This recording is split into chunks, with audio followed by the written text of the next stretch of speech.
Childless not by choice is a thing. Like there are people that choose to be child free, but there are also many people where IVF has failed or they've had, many miscarriages.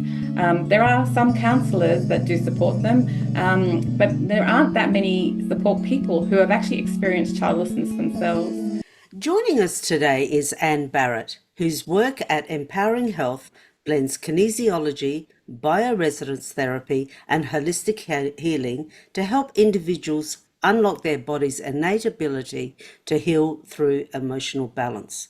So, Anne, tell us kinesiology, what is it and how does it communicate? It's an energy system and it communicates with the body to uncover emotional hidden stresses. Now tell us about it and how does it do that? Kinesiology is a combination of the science of anatomy and physiology combined with Chinese theories, and it uses muscle testing to identify what is a stress and what's not a stress. So I use people's arms like a lever, so it's just like an on-off switch.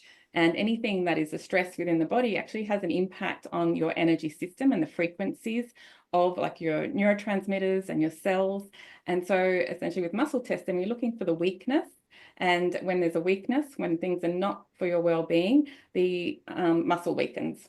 But when if something is for your well-being and is in alignment with you, the arm stays locked. And so that's how we then tap into what the person's subconscious mind actually wants for them. Because we actually all have the ability to heal ourselves because our subconscious mind knows everything that's going on in our systems, but it's trying to keep you in a constant state of balance and harmony. And then if we've got any physical symptoms, there must be that because there's a block there.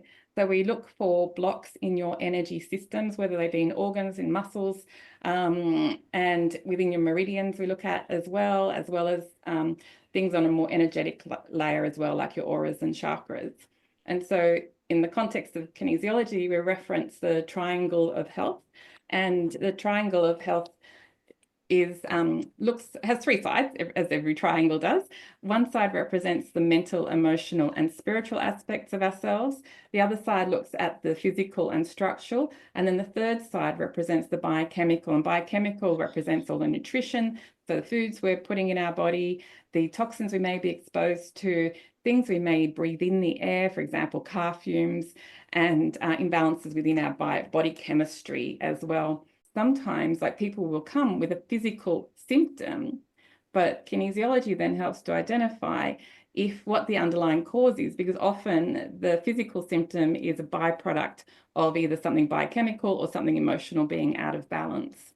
Every session is called a balance, and in the center of the triangle of health, we have the symbol of the yin and yang, and which is also known as chi, which is also life force energy. And our energy levels are a byproduct and a consequence of our whole body being in balance and that triangle of health being in balance. And then when we want more detail and getting even into more specifics, we reference the Chinese five elemental flow. The five elemental flow represents, we've got wood, fire, earth, metal, and water elements. And energy, according to Chinese theory, flows in a clockwise direction and is always like in a constant flow. However, when there's a physical pain, for example, or a health symptom, there's often an overcharge of energy, and we put a plus symbol there. And then if there's a plus there, that means there has to be a minus somewhere. And so that it's stealing its excess energy from. And so the idea again of this balance, to bring things into balance, is to take that excess and give it back to where it belongs. And so that when the person leaves here, that's when the self-healing starts to happen, because we've essentially identified where the blocks are. We do little balancing techniques. There's a great variety of them. And then so to allow things to start flowing again, and with that flowing process or movement process, then the body can start healing. The cells can start to shift and change, releasing toxins, and neurology can start to reprogram in a different way. And then, or otherwise they have homework as well sometimes to do, for example, adding an extra food into their diet, or taking a supplement, or adding more exercise. There's lots of different things that come up for the individual, and no one balance is ever the same, because every session is, asks the client's body what it needs. I don't know what the client's body needs. I just interpret what their body is telling me and what it needs. And I found that it works every time. For you to get to that point, for someone, if someone's come to you and they have some form of emotional distress or emotional block, or they have some form of chronic disease, this would work and be effective. Would it be effective depending on how good the question is that you ask? Through muscle testing, it all depends on the questioning, but I haven't had any issues as yet because we work with, like if someone comes with a diagnosis, because as a kinesiologist, I don't treat, diagnose, or prescribe. We work with your symptoms towards a goal. And so I ask the person, what are your symptoms? Because sometimes actually people may have even been misdiagnosed because, as you know, over the years, the medical system has become more and more aware of new things. Like a friend of mine, she was been diagnosed with rheumatoid arthritis years ago, but now more recently, she's actually been diagnosed with a completely different condition, but it has similar baseline symptoms of rheumatoid arthritis. And so even to work with a diagnosis, if we were allowed to, I would have been doing the wrong thing. And so that's why we work with your symptoms. And then what are those symptoms stopping you from doing in life? And what is it that you want to be doing in life if you didn't have all these problems? And so that's what we're working towards. And that's so you can't quite get that wrong if someone's being open and honest with you about what they really want for themselves and their well-being. You don't ask somebody, do you have diabetes or do you have arthritis? You're actually tapping into what are all the symptoms, what are you feeling, what are you experiencing, what sort of pain, what sort, is there heat? It's that type of questioning, that, or those sort of answers that you get, that gives you Yeah, a roadmap of where to go. because people, like, if you and I had the same condition, like the same diagnosis of some kind, it might manifest differently in my body as it would to your body. Like, and same with, like, I'll just use my example of infertility, because I couldn't have children. And okay, infertility was one of my symptoms of an underlying condition. But for someone else with those same underlying condition, the symptoms could have been very different, and they might have kids. Yeah, so it's different for the individual, and that's why, like, kinesiology is fantastic to work with. And you can't really do group work with kinesiology. It has to be a one-on-one because it is about the individual and what it is that's so even like with emotional stresses, for example, because I didn't mention earlier when I was referencing the Chinese 5-element flow, each of the elements represents, so I'll just reference the wood element, which is where the first sign of stress comes online. So in wood, we have the organs of gallbladder and liver mentioned here. They're also organs, as you know. They also represent muscles, but in this chart, we have lists of emotions as well. And so according to Chinese theory, emotions actually get assigned to different organs. Over the years, I know, like, 'cause I'm in my 50s, I was taught to be quiet and say, you're a child, you'll get over it, and not to express emotions. My parents weren't emotional people, so I wasn't taught how to express emotions, not like a lot of younger people nowadays. It's all about talking through your emotions, which is very healthy to do. And but for many people, it's like we suppress them. And then over the years, another emotion will come on top of that, another one on top of that, and another one on top of that. And then we forget eventually all those other emotions that we've suppressed over the years. But your subconscious mind, the primitive mind, remembers everything that's happened in your entire life. And it's constantly trying to then essentially heal those emotions that you're still storing in your body. Because neurotransmitters have a memory themselves. And then the way that it does that is to send adrenaline there first, because it's the only way it knows how to heal you. And then our adrenals are working without us even knowing, and it's sending adrenaline out to where that emotion may be stuck in that organ. And if that still doesn't heal, then it sends cortisol. Cortisol is much more highly toxic than adrenaline in the body. And again, then we start to wonder, why am I feeling tired? I've got no idea. I've got no stresses going on that I'm aware of. I'm not stressed at work. I'm doing my yoga. I'm doing my breathing and meditating. But then why am I still constantly feeling tired? And it's because your body is actually working without you even consciously being aware of it, trying to heal you and emotions that you may have suppressed the idea of kinesiology is for every single technique we do, is to find the underlying emotion as well attached to the balancing technique that we need to do. Because when we've got too much cortisol going into one place, that actually affects the cellular health. And then that's when it starts to crystallize, and then it starts to form into something in that organ, causing a disruption within the energy of that organ and the physicality of that organ as well. And then that's where dis-ease or discomfort comes from as well. Bringing conscious awareness to the suppressed emotions that we weren't conscious about is enough for that energy to start shifting and moving around and wanting to be released. Well, that really does play into the importance of, the whole mind body syndrome, the whole mind body concept, and how so many people are jumping onto that. They're starting to understand. I actually interviewed a doctor earlier today, and he was a big advocate for the mind body, which I thought was amazing. So it is making headway. But for people who are struggling, who haven't heard of this before, and they're hearing you say emotions, like we've heard sayings of, the liver is the seat of anger, for example. Mm-hmm. So how do these emotional wounds physically manifest in the body? For someone who's not quite understanding what you mean by, how they'll be going, well, how does an emotion get trapped in your kidney? So how do these wounds get Well, trapped it's or manifest? yeah, it's just that as I explained, where certain emotions get assigned to different organs. So anger and rage are listed in the liver meridian. And then in the heart meridian, we have forgiveness, compassion, self-confidence, broken-hearted. I'm just giving some examples. And then in the stomach, it's all about contentment, fulfillment, feeling empty, feeling nauseous in life. The metal element is where grief, regret, release, shame, and toxic shame come online as well. And then in water element is where the anxiety comes online, and fear, dread, terror, and panic. And we always have to constantly stay on top of things as well.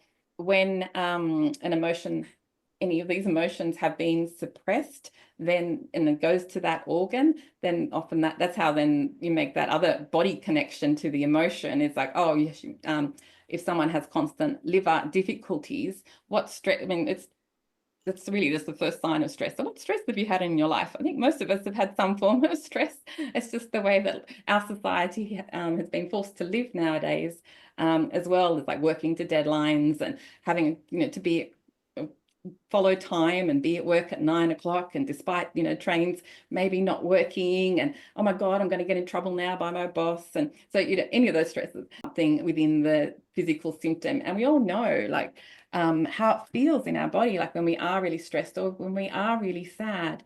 And if I was to ask you to recall a moment where you felt most sad, and you notice your whole body posture changing as well when you do that. But then if I ask you to recall a time where you felt most happy and joyous without a care in the world, again, it changes our posture. It opens up our chest, our shoulders go back, we stand taller, and they're all neurological as well as cellular changes. And we can, like, that affects all the activities. So any sign of stress also then puts us into our fight flight mode as Yes. opposed to our parasympathetic mode. And just coming back to emotions though, the body and the mind aspect, we have also the three brains aspects. We have the literal mind, we have the heart brain, and the gut brain. And so sometimes these emotions can actually stem from the heart and affect the mind, or the digestive system and that impact the mind. That's what I find a lot of the people that have come to see me in the past who come for anxiety and depression, it's actually gut imbalances that are contributing to their emotional well-being. And so then by addressing what's going on with the digestive system, we're able to support them, because often most of them want to come off their medications in the long run. And when we work hand in hand with the doctors to support that. Gut brain also has an impact on our mental health and well-being as well. Absolutely. They do call our gut bacteria, whether it's healthy or not, our second brain. If that is imbalanced, definitely people feel brain fog and, tiredness and, a bit of depression, etc. So just to distill what you've said so far, our emotions are stored in our body. They have an element to them, depending whether it's stored in your kidney, your gallbladder, your liver, your lungs, wherever it is. So someone can come to you with a condition, but you don't look at it as a condition. You talk about symptoms, and then you discover whatever the emotion is behind those symptoms via muscle testing, or give you the positive or negative response via the questions that you ask. And someone can come, you just reminded me also, someone can come, like say with lung difficulties, and they literally may have been working with asbestos in the past, or working with concrete, or something that's had an influence on what's happening with their lung health. And that is still that's like physical and physical, literal things happening. And some people would say then, well, then there's no emotion attached to that because it's a consequence of something having happened, same with an accident. But then we find, well, why isn't the body able to then help them to better heal? And so we then find the emotions that would help them in that process, and what's the other supports they might need other than whatever their doctor has prescribed them to further support what's going on. Because the nice thing about kinesiology also is that it works with the person, with what they can cope with in that moment in time as well. Because sometimes people will go to a doctor or another practitioner, like another holistic health type practitioner, and they come away from feeling overwhelmed, and then they end up in bed for a whole week, unable to cope and manage because they've just gone into this like almost crisis state. And even talking with their psychologist, sometimes that might take them too deep, or going, I also practice hypnotherapy, and I'm a qualified counselor as well. It's not all about talk therapy. Kinesiology is very much about, okay, can you recognize this emotion which may have happened around this time in your life? Because through muscle testing, we can also identify at what age an emotion may have come online. So it's not necessarily now. I'm finding a lot of people, the emotion may have come online 7 years prior, before it starts to actually manifest as major physical symptoms as well. So that's often why it's hard to pinpoint in standard systems, or when you're just looking at an isolated issue. For example, whether it be like a physical pain in the shoulder and you go to your physio and the problem keeps coming back. Like I used to go and see a chiropractor before I learned kinesiology. I still go to a chiropractor for further adjustments that I can't do on myself. They know and recognize that people do come back for the same problem. So then why do they keep coming back? And it's because the technique that they've done doesn't always hold if there is an emotional attachment to it. So, or a subconscious belief. So we also do work with limiting beliefs and sabotage patterns as well, which we then again identify through muscle testing. Sometimes an individual may be aware of what their sabotages are, but then I also have other reference lists as well. Like we've got one book alone has 5,500 different statements that I can choose from, so which can help guide us into the direction for that person, as well, to identify what is their sabotage, why is their subconscious mind blocking them from being able to heal themselves. Because the subconscious mind is so powerful, and it can overwrite what you want consciously. And I can give my own example for this one. Is like, for many years I was trying to lose weight, and I'd go on, like, pay thousands of dollars for these weight loss programs, and it'd be okay. Like, I'd start to incrementally go down, but by month 3, I'd be putting on weight again, and I'd even be further up than where I started from. And it's like, it was just this constant pattern. And I'm a big believer about trying things before I recommend them to clients as well.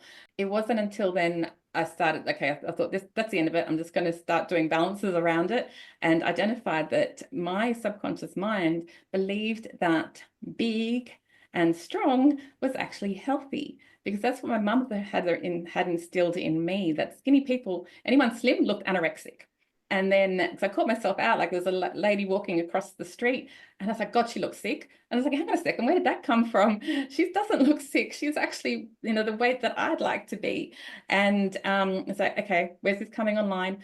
And then one of the shakes that came with this weight loss program reminded me a lot of a chocolate thick shake. And my mum used to force feed me chocolate shakes and hot chips as a way of fattening me up so that I'd look more healthy, because I used to be stick skinny when I was younger.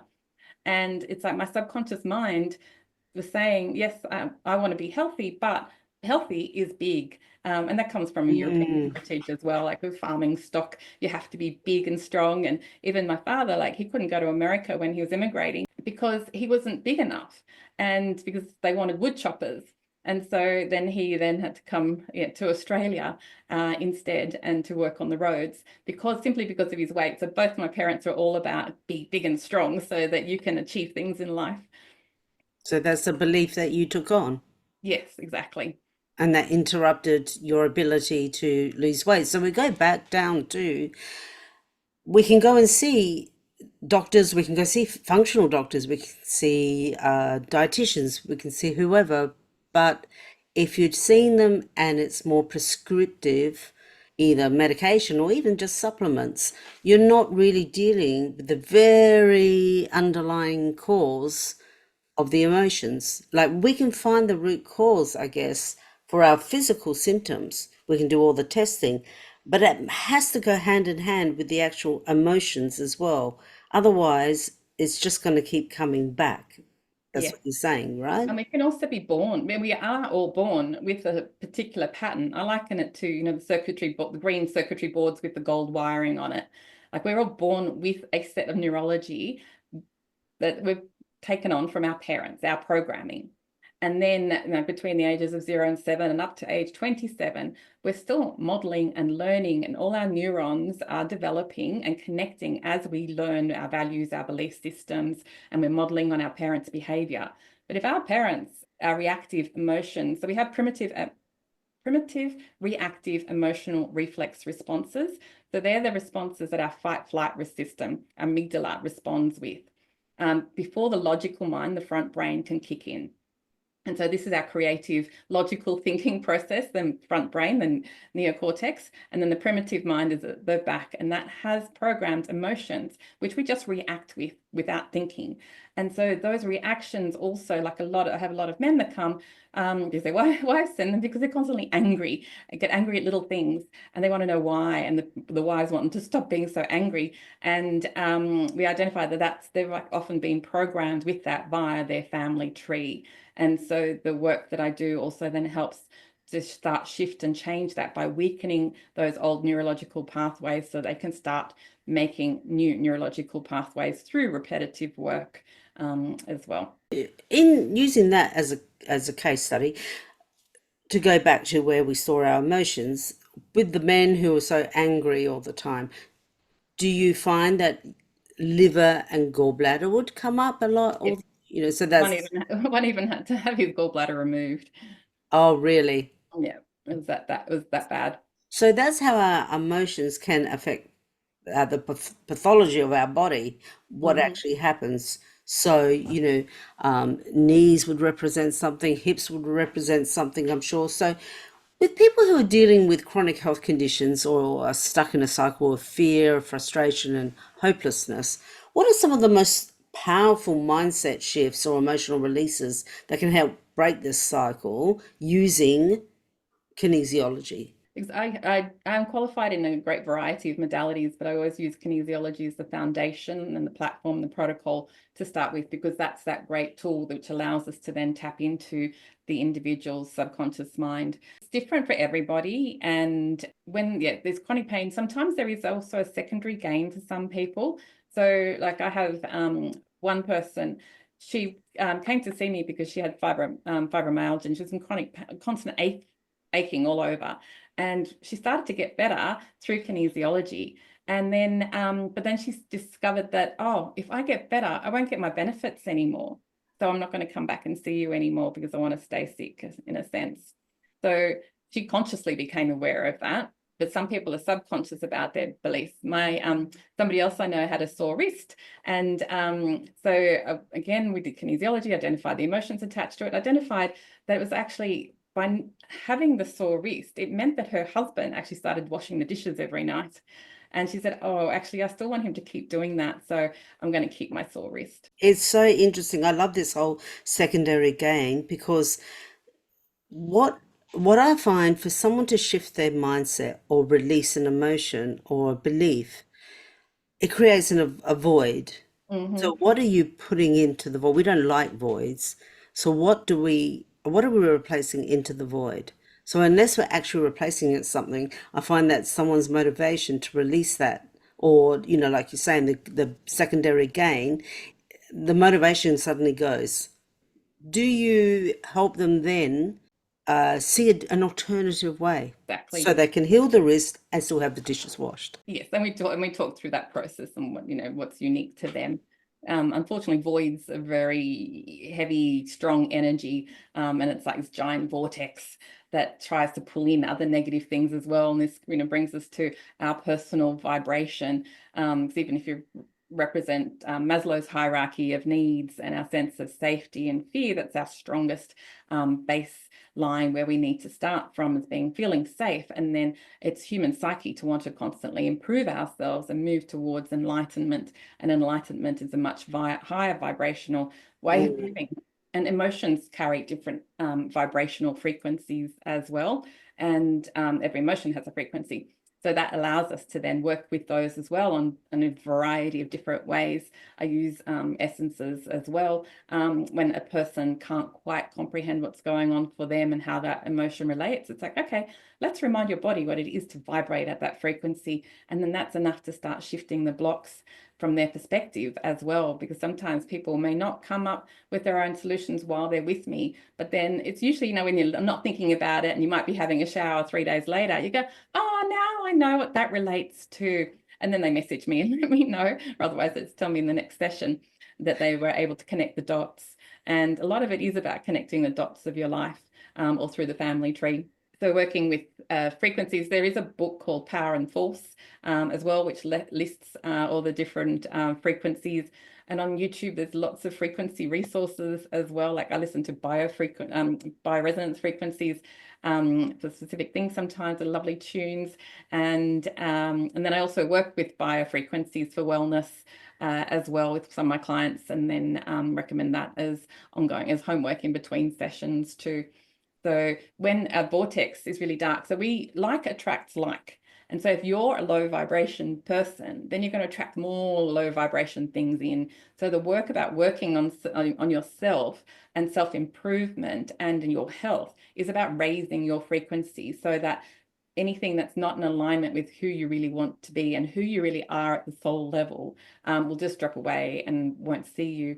But for some people, it's difficult when they're in a relationship and they're really dependent on their close-knit friends, because if they start to differentiate themselves by getting healthy again, they start to have conflicts with those that original support network and friendship network or relationships as well. Because when in group dynamics, in family dynamics, everyone has a role, and somebody might have the role of that sick person. She's the one that's always sick. She's the one that always needs help. She's the one that we always have to come around. And then if that person then starts to improve themselves, then everybody else's personality and the way that they think also has to shift and change, and that can cause a lot of imbalance as well in the dynamics of a family.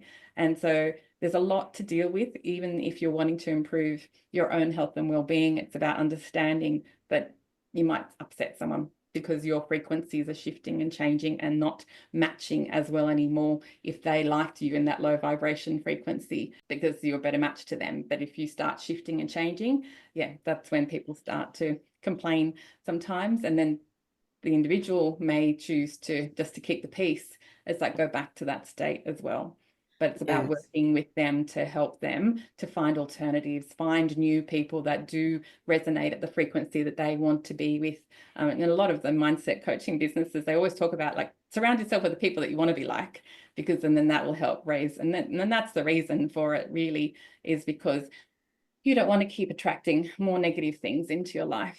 It sort of reminds me that why some people heal fully on a particular, you have two people on a particular treatment, for example, one will heal fully and one won't. And you think, well, why? They're both doing the same. Say, for example, they got cancer. They're both on exactly the same cancer drug. One will be in remission and one will not. And it's that, I think what you were saying there is, what is our subconscious belief around changing, how that change affects the people around us? Do we put that person before us? Our own self-care, our own self-needs. What are we prepared to give up and to put in Yeah. differently? So there's so much to it, isn't it? Around, like, when people say, "Oh, I want to heal," yeah, there's so many elements, there's so many levels to it. It's so interesting, and I think one thing I really like about kinesiology is it can't lie. As long as you are asking the right questions, the deep enough questions, specific enough questions, your body will always, it taps into your body's intelligence. So your body will always give it the right answer. It bypasses the conscious mind. Yes, Is it's the amazing such a thing. fascinating tool to really get to that root cause on the emotional level. And then there's so many layers underneath that. What is, and I know that you have a story about yourself. So what's one of the most profound transformations that you've witnessed, either in yourself or a client, from uncovering or addressing, these true root cause emotions, for example?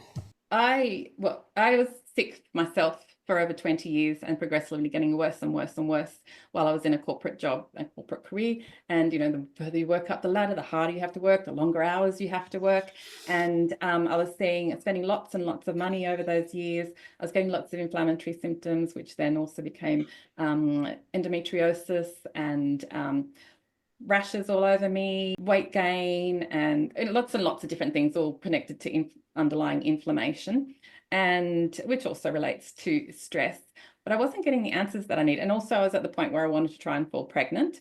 And that's why I was also then adamant that I had to get to the bottom of things, and saw lots of individual things, people for my diet, who did hair analysis, doctors, because with my endometriosis, I was having to have surgery to have it cut out every so often. I was going to gynecologists, anyone that I could think of and that I knew of, because, I didn't know everything. I don't, and there's so many modalities out there. It's so hard to know. You have to do your own research as to what is in alignment with you and what you really feel will help you. I was doing all that over 20 years. And then in the end, my endometriosis grew through my colon for a second time. And the colorectal surgeon said he wouldn't operate because it was too close to the opening and too risky, because I had so much scar tissue from the previous surgery, that he then had to do a full hysterectomy, including my ovaries. And well, the other doc specialist had to cut that out because anyway. And then yeah, so I hit rock bottom because I ended up in surgically induced menopause. Also, just learning that I can't have kids ever than my own, which is what I always wanted. And so I ended up depressed and in bed. So I was at a turning point. It's like either I have to end my life somehow, or otherwise I choose to change my life. And so I chose to change my life. The only way that I could logically make sense of how I was going to start changing was to learn how the body works. Because although I'd been to so many different specialists and spent so much money, I still didn't know how the body worked. And I was then adamant that by learning how the body works, but that hasn't changed, I was then going to be able to help myself some way. That's how then I remembered I had been once to a kinesiologist for migraines. Started going through all my old brochures I'd picked up from the Mind Body Spirit Festival, and found this brochure for kinesiology and started reading them in more detail about what it was about. So I didn't quite comprehend it during the session. And it's like, yeah, this is what really resonates with me, because it included the science side of things as well, which is what I really wanted to learn, and combined it with Chinese theories. And so the same theories that they use in Chinese medicine and acupuncture, that works the two together. And so I knew, okay, well, rather than spending thousands of dollars on practitioners, I'm going to spend thousands of dollars on this course. If nothing else, I'm going to be getting balances every week from the other students on me. And that's worth the investment in itself. Yeah, I actually started to feel better for the first time within a short amount of time, just having just even the most basic of kinesiology techniques done, because we started addressing the underlying emotions. Nobody had ever talked to me about emotions connected in with what was going in my body before. So then after that, I then decided I did other further ongoing study, because there's so many tools in kinesiology. I'll just use hypnotherapy as an example. We are trained with hypnotherapy, we are trained with counseling modules as well, but it's like I wanted to know more. I wanted to know more. So then I got qualifications in further qualifications in hypnotherapy as well, and now qualified to teach it if I wanted to. Then through that work, I then decided, no, there's such a big hole in the market at that time. People weren't even talking about endometriosis at the time. And it's like, and same with fertility, like nobody's talking about childlessness. Childless not by choice is a thing. Like there are people that choose to be child free, but there are also many people where IVF has failed or they've had, many miscarriages. There are some counsellors that do support them, but there aren't that many support people who have actually experienced childlessness themselves. And I couldn't find anyone at the time to help me. It's just like nobody really I found that I couldn't find anyone that could really understand what it was I was going through. My counselor had 5 kids. And it's like, oh, you must be sad. It's like, yeah, but you just don't, you can't get it. Like the fact that I've had this choice taken away from me, that was like my purpose for living. So kinesiology helped me process a lot of even the anger around not having the supports that I needed, anger at the specialist, like the post-operation conversations. It's like, what conversation? When I asked, is there support? And they laughed at me, ha, ha, ha, as if there is. And it's like, what? And so that then inspired me to then fill a hole in the market to start my own business and support others so that they don't have to suffer in pain and with illness for as long as I did. And just a year ago, I went and started with a new integrative functional medicine doctor, and she did all my tests because I started getting some of the symptoms back that I had way back then before my hysterectomy. She was able to tell me that I was actually starting to experience menopausal symptoms again for a second time because I'm at that age where I would have been starting menopause again. So that was like a relief. Like that's I didn't know that. Not something that I was taught in kinesiology, but I've learned now through life experience, gone through menopause twice.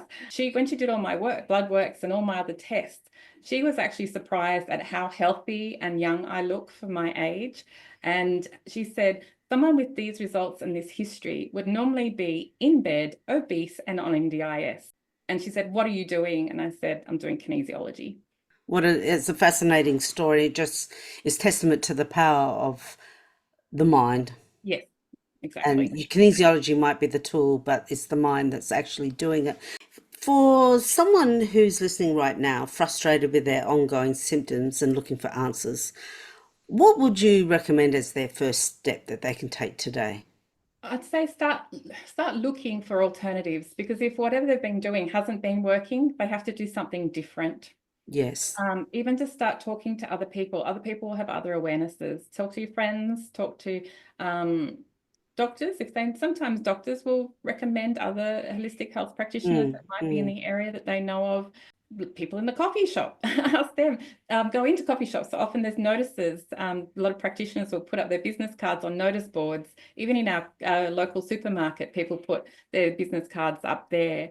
And it's often that way. It's like, where would you be guided? Listening to that intuition and being open to trying new things.